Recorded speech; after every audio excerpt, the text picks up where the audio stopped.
안녕하십니까, 석상발화입니다. 오늘은 누구를 만나러 가고 있는 걸까요? 같이 한번 가보실까요? 완전 내리막 아니고는 엔지브레이크 안 쓰는 거고. 나는 겨울 아니면 잘 안 써요. 겨울하고 강원도 산 막 진짜 네. 올라갈 때 내려올 때. 그럴 때 아니면 안 써요. 저도 평상시에는 안 써요. 평상시엔 잘 안 쓰고. 엔진브레이크 한번 잡을 때마다 미션이 힘들어하는 게 안 느껴져요. 난 너무 느껴져요. 미션 이러면서 잡아요. 그쵸. 얘 가다 보면은 그쵸. 이러죠.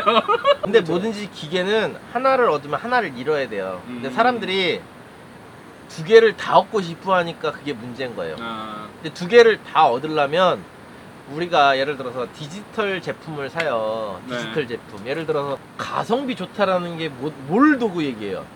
보통 보면은 그쵸. 뭐냐면은 다른 제품이 이만큼 가격인데 이 정도 능력이 나와. 근데 얘는 가격이 좀 저렴한데 그 정도 능력이 나오니까 가성비가 괜찮다. 이런 식으로 생각을 자동차도 마찬가지. 그러니까 두 가지 이상의 기능을 잘하는 걸 가성비 좋다고 하는 거거든요. 근데 자동차는 두 가지 이상의 기능을 잘하는 차가 솔직히 찾기가 쉽지가 않아요. 예를 들어서 RV 차만 놓고 얘기를 하자고요. 지금 현재 RV 차, SUV 차종도 딱 이렇게 나뉘잖아요. 승용 아니면 RV 아니면 뭐 이렇게 딱딱딱 종류가 딱 나뉘니까. 그죠. 근데 RV를 사는 이유가 뭐예요? 대체적으로 힘이 좋고 네. 그리고 이제 뭐랄까 일반 도로보다는 이제 오프로드라든가 이런 이제 험한 길도 좀 가시 튼튼하다. 네. 그런 거 두 가지. 힘이 좋고 튼튼하고. 근데 솔직히 기능적으로 보는 사람 입장에서는 튼튼한 기준이 뭔지는 잘 모르겠지만 튼튼한 기준. 그러니까 나는 차를 고치는 사람이니까 그 애매모호 할 수 있는 거예요. 그렇죠. 네. 일반인들이 볼 때 튼튼한 기준이 뭔지는 모르겠지만 나 같은 경우 차를 고치는 사람 입장에서 보면 튼튼한 기준이 뭘까라는 생각을 해요. 그렇죠. 네, SUV를 타면서 모노코코 바디를 타는데 튼튼한 걸 찾아 사람들이. 저게 뭘 튼튼한 거를 찾는 걸까? 그렇지. 그렇게 얘기하면 애매모호하지. 네. 진짜. 그리고 두 번째로는 험로를 잘 주파한대. 그러면서 이륜을 사. 그럼 이게 뭘 원하는 걸까? 차 고치는 사람 입장에서는 그래요. 아니 그건 내가 봐도 좀 애매모호한 거야. 그치? 그건 아니지. 그냥 다만 시인성이 좋은 차를 산다고 하면, 넓고 시인성이 좋은 차를 산다 그러면 그 공감은 해. 높이가 높고 그쵸. 공간이 넓으니까. 근데 사람들한테 RV를 왜 타요? 그러고 물어보면 맞아요. 약간 험로 주파를 하고 튼튼하대. 튼튼하다는데 산타페 앞에 지지 판넬 다 플라스틱이에요. 예? 그런데 그걸 튼튼하대. 그렇죠. 네. 진짜 바닥면이 강해야 되는데 오프로드 갈라 그러면은. 그런데 소음은 또 크면 안 돼, 우리나라 사람들. 그게 좀 조용한 거. 예. 그러니까 앞뒤가 안 맞는다는 거예요. 엔진이 크고 힘이 좋으면 소리가 당연히 큰 게 네. 좋은 거고. 난 근데 인정을 해요. 우리나라 사람들은 이게 그러니까 말하는 것 따로 행동하는 것 따로라는 얘기예요. 몰라 모르는 거. 그러니까 야 맞아. 그러니까 자세하게 모르는 거야 차에 대해서. 그러니까 한마디로 무지. 맞아. 우리 다 전공을 했으니까 아는 거지. 그건 관심이 맞아요. 있는 사람이나 알지. 거의 한 80, 어. 90%는 무지지. 근데 그 우리가 다른 거에 대해서 우리가 무지한 거 똑같은 거야. 튼튼하고 험로 주파가 가능한 차량을 사려면 우리나라에서 어떤 차를 사야 될까요? 나 같은 경우는 솔직히 말해서 처음에 렌즈로버를 너무 좋게 봤는데 거기에 이제 인턴 사람이 얘기를 하더라고. 얘 영국 애들이 요일에 따라 만드는 거를 그런 완벽하게 만드는 날이 있고 월요일 날 만든 차들은 안 좋고, 안 좋고. 쉬고 나와서 대충 만들고 힘드니까 수요일 날은 좀 제대로 만들고 그 다음에 또 이제 금요일부터는 좀 엉망올라 놀 생각에 노는데. 대충 만들고 이런데 근데 그 요일이 언제 나왔는지 어떻게 아냐 그거를 요일을. 뽑기야? 근데 이제 우리나라 진짜 감사해야 돼요. 제조사가 잇따라 차를 만들 수 있는 나라라는 거에 대해서 그거에 그건 대해서. 인정해요. 근데 우리나라 사람들은 진짜 그거를 감사하게 생각할 줄 몰라요. 근데 단점도 있어.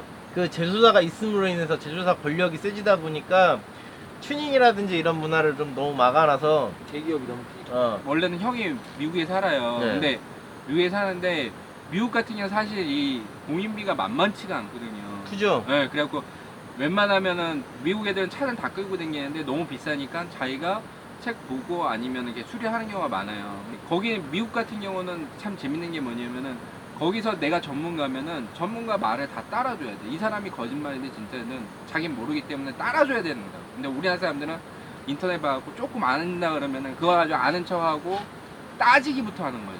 원래 정비 배우셨다 그랬잖아요. 약간 학원 가서. 네. 근데 학원에서 얘기하는 거 보고는 실망하고서 안 하셨다고 했는데 네. 지금 배우는 애들이 없어요. 아마 더 그런.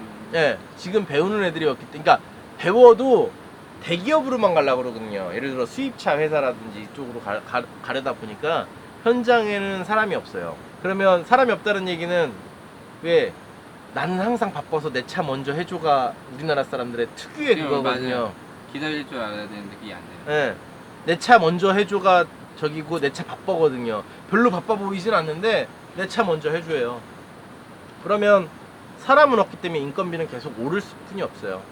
근데 그게 문화가 바뀌지 않는 이상 계속 정비사는 사기꾼, 도둑놈 이 소리 아마 계속 따라다닐 거예요. 근데 앞으로 만약에 정비가 아니더라 하더라도 현장직 종사자들이 계속 필요하다고 제가 얘기를 하고 있거든요. 예를 들어서 무인 주행차가 나오고 무인 서빙하는 로보트가 나온다고 하잖아요. 근데 문제는 차이는 뭐냐, 무인 배달 나온다고 해요. 근데 액션은 안 돼요. 배달은 할지언정 그쵸. 실질적인 액츄레이터가 안 된다고요. 액츄레이터 물건을 물건도 꺼내고 꺼내고. 손님한테 서빙을 하면 그 앞까지는 가져다 주지만 그 물건을 내려서 그치. 손님 입 앞에까지 갖다 줄 수는 없는 갖다 주는 액츄레이터가 안 된단 말이에요. 그러면 어쨌든 기술은 발전해서 액츄레이터까지 될 텐데 제일 고장이 많이 나는 부분이 어느 부분이에요? 이 액츄레이터적인 부분이 훨씬 제일 많이 고장이 난단 말이에요. 그러면 그건 누가 해요? 사람이 한단 말이에요. 붙여야 돼. 현장직 그러니까 기능직 사원들이 많이 필요로 할 거란 말이에요. 근데 문제는 이 현장직 기능직 사원들을 하대해요. 우리나라 문화는. 그게 진짜 안 좋은 거야. 이게 어떻게 보면 3D 직업이 아니에요. 외국에서는 정말 인정을 해주는 직업들이야 다. 정비사도 그렇고 이 건설에 보면 내가 이제 저것도 잠깐 해서 그냥 뭐냐면은 설비가 슈퍼마리오야. 슈퍼마리오. 미국에서 따지면은. 근데 우리나라가 대체적으로 그런 게 되게 하대돼요. 그러니까 지금 내가 지금 그 건설 그걸 얘기를 했는데 지금 우리나라 사람들이 기술자가 많지가 않아. 많지 않아요. 네. 없어요. 이제 없어요. 그럼 나중에 정말 필요를 할 때 그럼 외국 애들 비싸게 해서 갖다가 쓸 거냐고 말도 안 돼. 아, 지금도 중국 사람들 많이 가져다 써요. 근데 문제가 뭐냐면 우리나라 사람들 보면 옛날에는 막말로 옛날에는 건설 자재를 띄어먹어서 날림 공사를 졌다고 하면 지금은 건설 자재를 날림으로 띄어먹어서가 아니라 손재주 좋은 사람들이 다 어디 갔냐고요.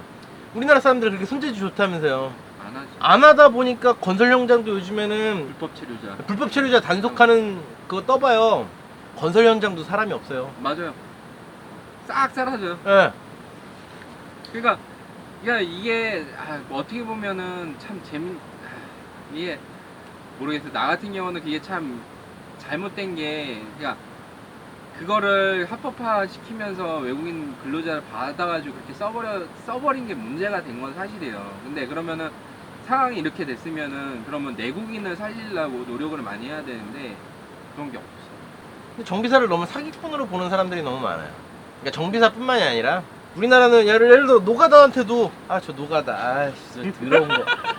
그러니까 그런 개념들이 바뀌어야 되는 거예요. 원래 진짜 왜 그러냐면 막말로 노가다라고 해서 자기가 와갖고 해보면 이게 쉬운 일은 아니거든. 그냥 그러니까 텔레비에서 이게 나오는 것처럼 그냥 진짜 벽돌만 날르면은 진짜 맞아요. 막 노가다인데 그게 아니라 현장 가면 도면도 볼 줄 알아야 되고 측정도 할 줄 알아야 되고 그죠? 네. 재단도 해야 되고. 그럼. 그게 기술인 거야. 근데 그런 거는 안 보여요. 텔레비에서도 나오는 표면적인 그것도 좀 잘못된 거야 사실은. 그러니까 이 인식들이 너무나 어떻게 보면은 저는 그래요. 솔직히 말해 버스 운전하시는 분들도 나는 무시 안 해. 왜 그러냐면 이분들 보통 보면은 웬만한 월급쟁이보다도 많이 버는 사람 많이 벌어요. 네, 많이 벌어요. 그러니까 그런 거를 생각을 못 하는 거예요. 그리고 맨날 개미 쳇바퀴 돌듯이 하루에 똑같은 코스를 4번 5번 돈다고 해봐요. 그럼 진짜 미쳐버리지. 일반인 같은 미쳐버리지. 그것도 아니 한 번 운행하면은 길 막히고 뭐하고 2시간 3시간 나는 그래가지고 솔직히 말해서 버스를 타도 안녕하세요 수고하십니다 이런 얘기를 해요. 왜냐면 진짜 고생하는 거니까. 아니 돈 버는 것도 버는 거지만 그렇게 할 수 있는 사람이 솔직히 말해서 몇 명이나 있겠어요. 그렇게 흔치 않다라는 거예요. 그렇죠. 그거를 고뇌하고 자기가 그걸 견뎌가면서 한다는 게 쉬운 건 아니거든요. 모든 일이라는 게. 맞아요, 그러니까 맞아요. 그러면 하대하면 안 돼 진짜. 근데 우리나라 사람들은 너무 하대해요. 그러니까 그게 인식을 바꿔야 되는 거야. 진짜 왜냐면 외국 같은 경우는 솔직히 말해서 미국 예를 들어서 미국이 좋다는 얘기는 아니에요. 근데 이게 개개인적으로 일하는 거에 대해서는 걔네들은 굉장히 존중해줘요. 그거는 진짜 배울만해요. 내가 친구들이 나한테 이해를 못하는 이유가 지향하고 있는 게 뭐냐면 이런 거거든요. 내 아이들한테 나중에 아빠도 현장직 기술직이었고 너희들도 해도 괜찮다. 다만 인식의 변화를 해야 된다라는 거거든요. 그러니까 내가 놀러 다니는 거 찍고 뭐 이렇게 뭐 이런 거 막 찍고 하는데 핵심의 포인트는 우리 아이들이 먹고 사는, 그러니까 예를 들어서 판교에서 디지털벨이 가갖고 대가리 팍 터지게 그 컴퓨터만 보고 앉아 있는 거 돈 많이 벌 수 있죠. 돈 많이 벌 수 있어요. 그게 나쁘다라는 게 아니라 그치. 네가 능력이 좋아서 거기 가서 돈을 많이 번다고 하면 할 수 없어. 근데 상위 10% 안에 못 들어가지고 어영부영 하다가 사회에 나왔으면 그럼 먹고는 살아야 될 거 아니야. 내가 뭘 해야 될지도 모르고 저기 할 것 같으면 기능직 사원 해도 괜찮다라는 거죠. 기능직 사원 해도. 인정해요. 근데 기능직 사원을 하면 배우느라 힘들고, 그러니까 왜 있잖아요. 펜대 굴리는 직업 같은 경우는 남들 출근했을 때 다 같이 저기 하고 쉴 때 같이 쉴 수가 있단 말이에요. 근데 기능직 사원 같은 경우는 그쵸. 휴일이 따로 없죠. 그게 따로 없어요. 내가 만약에 더 배워야 될 것 같으면 내가 책 찾아보고 그렇죠. 별도로 그렇죠. 계속 공부를 네. 해야 되고, 뭐 의사 못지않게, 그러니까 의사하고 비교할 건 아니라는 건 아니죠. 알아요. 근데 의사 못지않게 오랜 시간 계속 공부를 해야 돼요. 기능직 그쵸. 사원들은 어찌됐든 의사 못지않게 왜냐면 신기술이 계속 나오기 때문에 신기술을 그쵸. 계속 접해야 되는 거고, 다만 의사 같은 경우는 당연히 짧은 시간 안에 그 조치를 못하면 이 사람이 죽기 때문에 당연히 생명을 다루는 거니까 그 사람들이 더 노력을 많이 하는 거죠. 당연히 하는데 그걸 뭐 하대하는 게 아니라, 그죠. 기능직 사원 같은 경우는 계속 신기술이 그 시간 안에 못한다고 해서 이 제품이 죽는 건 아니잖아. 그치. 그거를 얘기하는 게 아니라 네, 무슨 말인지 알아요. 신기술이 계속 나오면 계속 접해야 되기 때문에 의사 못지않게 계속 공부를 해야 된다는 거예요. 근데 그거를 늙어서까지 계속 공부를 한다고 생각을 해봐요. 힘든 거죠, 진짜. 쉬운 건 아니라는 거예요. 그러니까 그쵸. 우리가 학교 생활할 때 왜 학교 생활을 짜증내요? 공부하는 게 힘든 거거든요. 그쵸. 근데 돈을 벌면서 직장 생활을 하면서 뭔가를 계속 공부를 해야 된다는 게 쉬운 것만은 아닌 건데, 그게 사람들이 그걸 인정해주고 하지 않으니까. 그렇죠, 맞아요. 그게 그러니까 그러니까 모르겠어요. 왜 사람들이 그렇게 인정을 안 해주는지 나도 모르겠어요. 이게 하대하는 자체가 겉으로만 보여지는 예절이지 이게 어떻게 보면은 외국 사람들보다 더 못할 때가 많아. 외국 사람들은 그래도 자기 실리는 찾아요. 맞아. 그러니까 그게 짜증이 나는 거야. 그러니까 어떻게 보면은 외국 사람들이 이기적이다라고 얘기는 하는데 이기적인 게 아니야. 그게 정상적인 거야 사실. 우리나라 사람은 체면 차린다고 안 하는 거거든요. 근데 우리나라 사람들이 어떻게 보면 더 개인주의야. 자세하게 보면. 근데 인성을 가르쳐주는 데가 어딨어요 지금? 그쵸. 아니 자기 부모도 못 가르쳐 주는데. 진짜 자기 부모는 정말로 봐봐요. 가정교육이 안 된다는 게 뭐냐면 부모는 맞벌이 하느라고 나가서 집에 없어. 근데 도덕도 없어졌대요. 네 맞아요. 우리 때는 있었는데 없어서. 도덕도 없어졌대. 윤리도 없어졌잖아요. 솔직히 가르치지 그죠. 않잖아요. 그쵸. 네이버가 가르쳐주는 게 전부인데. 그러니까 더 미치는 거예요 지금. 우리나라가 참 재밌는 게 뭐냐면은 그러니까 이것도 아니고 저것도 아니야. 짬뽕이야 그냥. 그래서 이제는 남한테 피해도 안 주고 그냥 어떻게 보면 내 스스로 그냥 재미나게 이렇게 살다가 그냥 가는 게 옳은 거라고 생각이 드는 거예요 이제는. 정답은 없으니까요. 그쵸. 그냥 그런 거죠. 그냥 뭐라 그럴까. 그게 이기적인 거예요. 이기적인 거긴 한데 이제 뭐 어떻게 옛날같처럼 정말 야 진짜 옛날에 먹고 살 거 없어갖고 야 공부 열심히 하고 하면은 야 잘 살 수 있어. 근데 그런 세대는 끝났잖아요. 이제 공부만 잘해도 이게 잘 먹고 잘 살 수 있는 세대가 끝났으면 다른 직업에 대해서도 그러니까 존중. 좋아요 꾹 눌러주세요. 알았어. 다음에 조금 크면 이쁜 거 많이 찍어준다 그래. 예! 와빠뽀! 신나요. 예. 내 이름은 장준이다. 장준슈퍼맨. 안녕하세요, 장준입니다. 구독과 좋아요 꾹 눌러주세요.